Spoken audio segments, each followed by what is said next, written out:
Hey, Psych2Goers. Have you ever wondered why you're so hard on yourself? Or where those cruel inner thoughts even came from? You might not say it out loud, but the thoughts creep into your mind.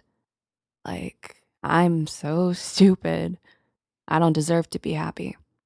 Everything's my fault. Well, maybe it's not just a thought.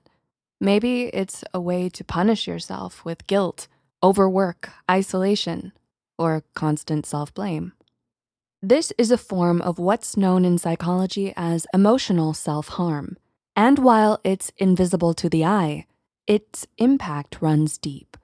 It chips away at your self-worth, it distorts your sense of who you are. It becomes the background noise to every decision, every relationship, every moment of joy you talk yourself out of.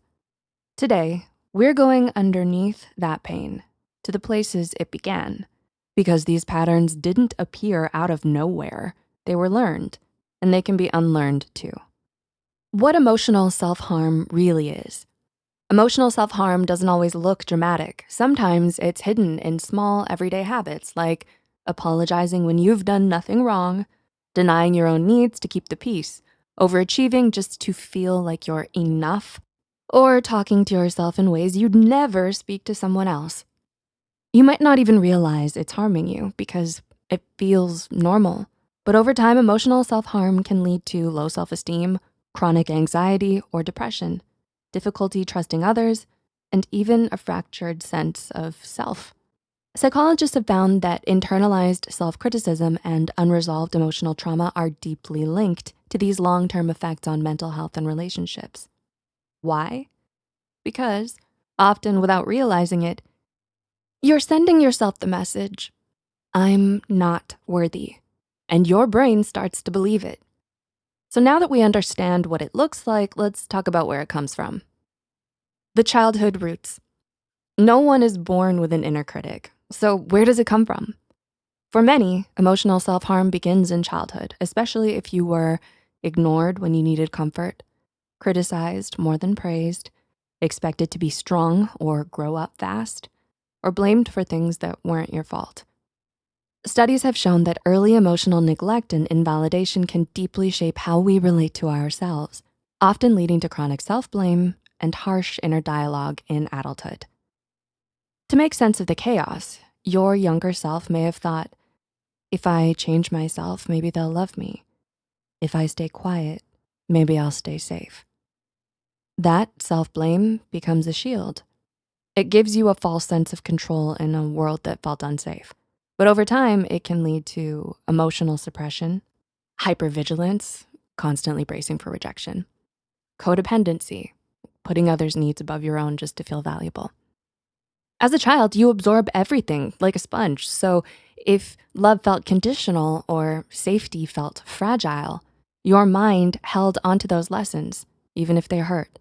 And eventually that external judgment becomes internal. You carry it with you, often without realizing. That's where the inner critic begins. But here's the thing. It may sound like your voice, but it isn't truly yours. So let's talk about that voice that isn't yours. One of the hardest things to realize is this. That voice in your head, the one that shames you, criticizes you, tells you you're not enough, it isn't you. It's like an echo. It sounds like you, but it was shaped by the people and environments that made you feel small or unworthy.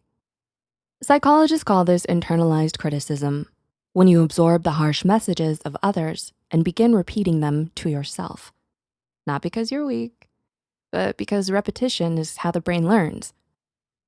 The good news is that means you can teach it something new. Until you do though, that voice doesn't stay confined to your thoughts. It spills into everything, your relationships, your choices, even how you see yourself. So let's take a closer look at how emotional self-harm can follow us into adult life. Emotional self-harm is persistent. It doesn't stay locked in your mind. It leaks into everyday life, quietly, invisibly. Maybe you struggle to accept compliments, brushing them off like they don't belong to you, or downplay your achievements even when you've worked so hard. or chosen partners who echo the same hurtful messages you grew up with, or feel like an imposter in rooms you've earned your place for. Your nervous system, it may even anticipate disappointment before it happens because that's what it's trained to expect, to brace, to shrink, to survive. This isn't a personality flaw. It's emotional conditioning, learned protection that no longer protects.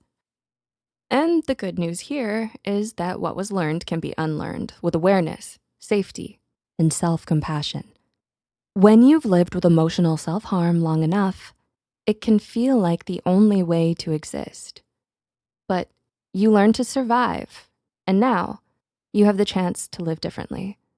No one expects you to erase the past, but you can rewrite the way you respond to it with kindness, awareness, and choice. Rewriting the narrative.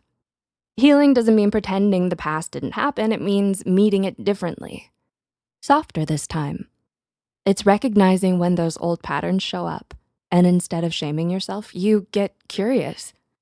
The next time your inner critic pipes up, pause and ask, whose voice is that? Is it helping me grow or keeping me small? What would I say to a friend feeling this way?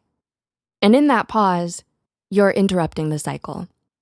That's you no longer reacting out of fear, but responding with care. That's you choosing kindness instead of criticism, safety instead of shame, and compassion instead of control. And slowly, with every small act of gentleness, you begin to write a new story, one that doesn't leave you behind. We don't choose emotional self-harm, but we can choose to heal. Not all at once, not in a straight line, but slowly, gently, through awareness, self-respect, and connection. It's a pattern, learned, and therefore, it is unlearnable. Awareness is the first step, and healing begins when you start replacing harshness with compassion. You're not broken and you never were. You survived, and you're learning to live again with intention and compassion. If you found this video comforting or helpful, consider subscribing to join us on more healing journeys and leave a comment below. And if someone you care about might need this too, feel free to share it with them. You never know who might need to hear this today.